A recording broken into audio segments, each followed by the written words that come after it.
ശ്രീ ഫക്രുദ്ദീൻ, ഈ Russia Ukraine യുദ്ധം എന്ന് പറയുന്നത് 2 വർഷത്തിലധികം പിന്നിട്ടിരിക്കുകയാണ്.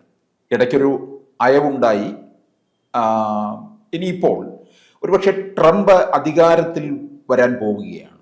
ആ വരുന്നതിന് ഒരു മുന്നോടിയായിട്ടാണോ ഈ റഷ്യയുമായിട്ട് കരാറിന് സെലൻസ്കി തയ്യാറാകുന്നത്? അല്ല, അത് നമ്മൾ ഇതിൻ്റെ മുമ്പേയും പറഞ്ഞൊരു കാര്യമാണ്. അതായത് ട്രംപാണ് അമേരിക്കൻ പ്രസിഡന്റായി വരുന്നതെങ്കിൽ ഉക്രൈൻ്റെ കാര്യം കട്ടപ്പോയാകും. ആൻഡ് ട്രംപ് ഈസ് ഓൾവേസ് ഒരു ഫ്രണ്ട്ലി ടു റഷ്യ. അങ്ങനെ ഫസ്റ്റ് ടൈം തന്നെ വരുന്നത് റഷ്യയുടെ സഹായത്തോടു കൂടിയിട്ടാണ്.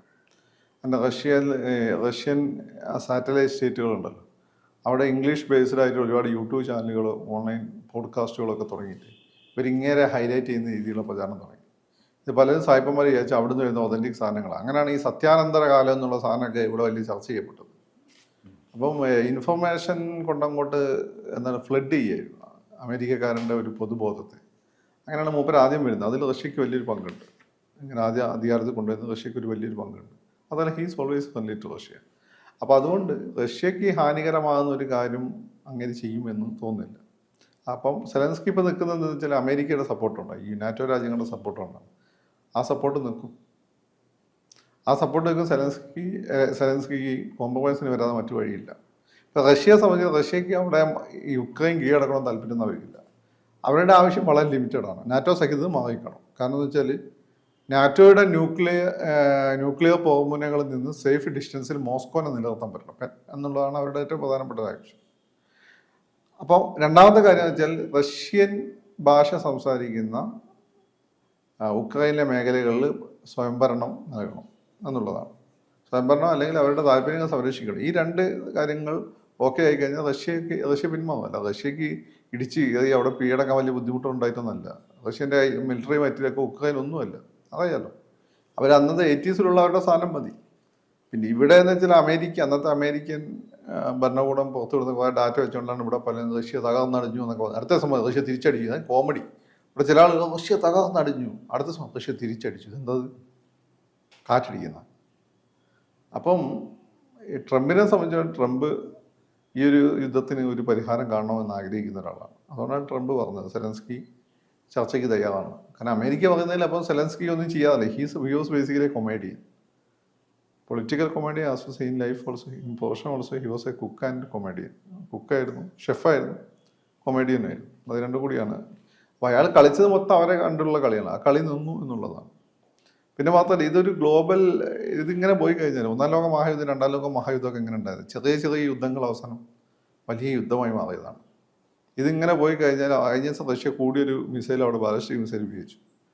ഇവരുടെ കയ്യിലും ഈ ഇംഗ്ലണ്ട് കൊടുത്ത മിസൈലുണ്ട്, ബ്രിട്ടൻ കൊടുത്തത്. ഇവരിത് ഉപയോഗിച്ച് കഴിഞ്ഞാൽ റഷ്യ കൂടുതൽ കനം കൂടിയ ന്യൂക്സ് എന്തെങ്കിലുമൊക്കെ ഉപയോഗിക്കും. പിന്നെ അത് ലോക മഹായുദ്ധമായി മാറി. ഭൂമിയിൽ തന്നെ മനുഷ്യൻ ജീവിക്കാൻ പറ്റാത്ത അവസ്ഥയിലേക്ക് പോവുകയും ചെയ്യും. ഇത് ആളുകൾക്ക് അറിയാം. അപ്പം അതിൻ്റെ അപ്പുറത്ത് ചില രാഷ്ട്രീയ താല്പര്യങ്ങളും സാമ്പത്തിക താല്പര്യങ്ങളും വന്നതുകൊണ്ടാണ് ഈ നാറ്റോ ഈ യുദ്ധമായിട്ട് മുന്നോട്ട് പോയത്. പക്ഷേ ട്രംപിനെ സംബന്ധിച്ചിടത്തോളം അതല്ല. അങ്ങനെ വന്നു കഴിഞ്ഞാലുള്ളൊരു ബുദ്ധിമുട്ട് ട്രംപിനറിയാം. വേൾഡ് ഇക്കോണമി മൊത്തം മെൽഡൗൺ ആവും. റഷ്യ അത് ചെയ്യാൻ മടിക്കുകയില്ല. റഷ്യക്കാർ ഭയങ്കര ആത്മാഭിമാനമുള്ള ആളുകളാണ്, അവർ ചെയ്യാൻ മടിക്കുകയില്ല. അപ്പം അതുകൊണ്ട് അപ്പോൾ ഭ്രാന്തന്മാരെ കൊണ്ടും ചില ഗുണങ്ങൾ സമൂഹത്തിനുണ്ട്. അതാണ് ട്രംപിനെ കൊണ്ട് ഇപ്പം ഉണ്ടായിരുന്നുണ്ടാവും. ഈ ചിരിച്ചുകൊണ്ട് കൈത്തറക്കുന്ന നാറികളെക്കാട്ട് ചിലപ്പോൾ നല്ല ഭ്രാന്തന്മാരാണ്. മറ്റേ ഈ ബൈഡൻ ആണെങ്കിലും ഒബാമ ആണെങ്കിലും ചിരിച്ചുകൊണ്ട് കൈത്തറക്കുന്ന ആളുകളാണ്. ജനാധിപത്യം സമാധാനം എന്നൊക്കെ പറയുകയും ചെയ്യും, അതിൻ്റെ ഓപ്പോസിറ്റ് ചെയ്യുകയും ചെയ്യും. അപ്പം അങ്ങനെ അല്ലാത്ത ഈ ഔട്ട് ഓഫ് ബോക്സ് ചിന്തിക്കുന്ന ചില ആളുകളെങ്കിലും നമുക്ക് വേണം. അതാണ് ഒന്ന് മോഡി, ഈ പറയുന്ന പുടിൻ, ട്രംപൊക്കെ അങ്ങനെ ഔട്ട് ഓഫ് ബോക്സ് ചിന്തിക്കുന്ന ആളുകളാണ്. ഈ സിസ്റ്റത്തിനുള്ളിൽ നിന്നുള്ള സിസ്റ്റത്തിൻ്റെ അടിമയായിരിക്കും. സിസ്റ്റത്തെ ആരാണ് നിർണ്ണയിക്കുന്നത്? ജനാധിപത്യ സിസ്റ്റത്തിൽ തന്നെ പണമാണ്. വോട്ടാണ്. വോട്ടിനെ നിർണ്ണയിക്കുന്നത് പണമാണ്, സമ്മർദ്ദ ഗ്രൂപ്പുകളാണ്. അപ്പോൾ അതിൻ്റെ അപ്പുറം നിൽക്കുന്ന ആളുകൾ വരുമ്പോൾ മാത്രമേ മാറ്റങ്ങൾ സാധ്യമാകുള്ളൂ. ട്രംപിന് അദ്ദേഹത്തിൻ്റെതായ പ്രശ്നങ്ങളുണ്ട്. എനിക്ക് തോന്നുന്നില്ല ട്രംപ് ഭരിക്കുന്ന സമയത്ത് നമുക്ക് എക്കണോമിക്കലി വലിയ ഗുണം കിട്ടുമെന്ന് എനിക്ക് തോന്നുന്നില്ല. കാരണം ഇന്ത്യയുടെ താരിഫുകൾ കുറയ്ക്കണം എന്നൊക്കെ ട്രംപ് പറയും. അതുപോലെ തന്നെ ഹീസ് അഗെയിൻസ്റ്റ് സബ് കോൺട്രാക്റ്റിംഗ്. രണ്ടാമത്തത് ഈ വിസ നിയന്ത്രണങ്ങളൊക്കെ വരാൻ സാധ്യതയുണ്ട്. പക്ഷേ ലോകത്തിനത് ഗുണം ചെയ്യും. മാത്രമല്ല, ഇന്ത്യക്കെതിരെയുള്ള രാഷ്ട്രീയവും മിലിറ്ററി ആയിട്ടുള്ള മൂവുകളെ അദ്ദേഹത്തെ ബ്ലോക്ക് ചെയ്യാൻ സാധ്യതയുണ്ട്. അതാണ് നമുക്കതുകൊണ്ട് കിട്ടാൻ പോകുന്നൊരു ഗുണം. സാമ്പത്തികമായിട്ട് നമുക്ക് ഗുണത്തെക്കാൾ ചിലപ്പോൾ ദോഷമാണ് ചെയ്യാൻ സാധ്യത. കാരണം അങ്ങനെ പറയുന്നത് മേക്ക് അമേരിക്ക ഗ്രേറ്റ് അഗെയിൻ എന്നാണ്. കാരണം അമേരിക്ക എല്ലാവരും ഇങ്ങനെ സഹായിക്കുകയും പിന്നെ കൂലി വന്ന സ്ഥലത്തേക്ക് ജോലിയൊക്കെ കൊടുക്കുകയും ചെയ്യുന്നതിൻ്റെ ഫലമായിട്ടാണ് അമേരിക്കയിൽ ഇപ്പോൾ വെള്ളക്കാരന് ജോലിയില്ലാത്തൊരവസ്ഥ വന്നത്. അത് തിരിച്ചു കൊണ്ടുവരിക എന്നുള്ളതാണ് ട്രംപിൻ്റെ ആവശ്യം. ട്രംപിന് ഈ സിസ്റ്റത്തെ മറികടക്കാൻ പറ്റിയത് ആ ഒരു വോട്ട് ബാങ്ക് കൊണ്ടാണ്. അവരെ അദ്ദേഹത്തിന് ഹാപ്പി ആക്കാനേ പറ്റുള്ളൂ.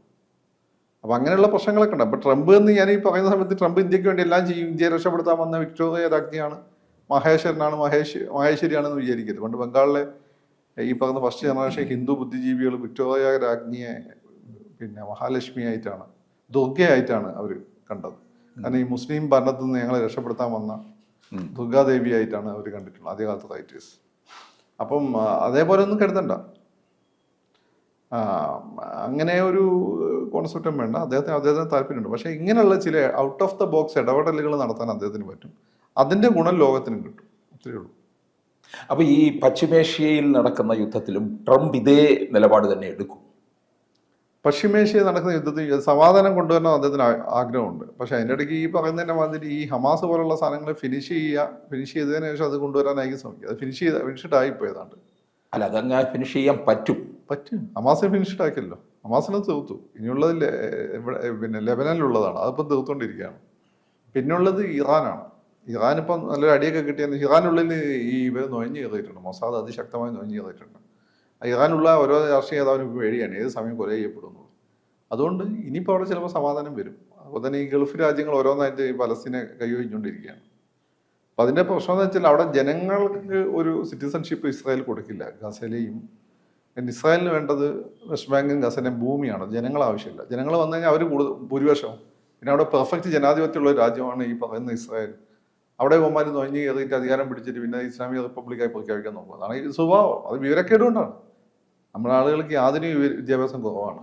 ഈ മദ്രസ വിദ്യാഭ്യാസമാണ് കൂടുതൽ. മദ്രസ വിദ്യാഭ്യാസം തന്നെ ഖുർആൻ പഠിപ്പിക്കുമ്പോൾ അതിൽ ഒരുപാട് നല്ല കാര്യങ്ങൾ വന്നിട്ടുണ്ട്.